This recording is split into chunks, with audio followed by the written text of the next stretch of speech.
Well, as the deer hunting gun season comes to a close in Wisconsin and Minnesota, both states reporting an increase in deer harvest. While many save the venison for themselves, others donate it. Jeffrey McClure joins us in studio to tell us about a donation program through the Wisconsin DNR. Jeffrey? Yes, Laura, since 2000, the Wisconsin Department of Natural Resources has been accepting donated venison from hunters. The donations are then given to partners in the community, such as local food pantries and charitable organizations.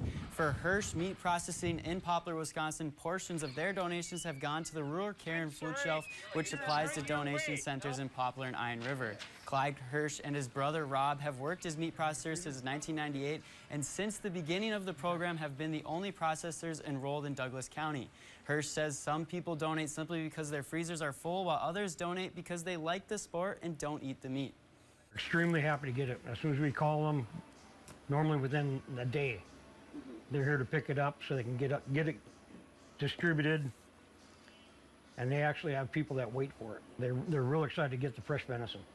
Hirsch mentioned this year, despite a 5% increase in the deer harvest, he hasn't seen an increase in deer meat donations. Right now, they have about 300 pounds of venison donated, which averages to what they see each year. As of now, they will be accepting more deer until bow season ends on January 5th. For more information where you can donate in Minnesota, head to northernnewsnow.com. Jeffrey, thank you.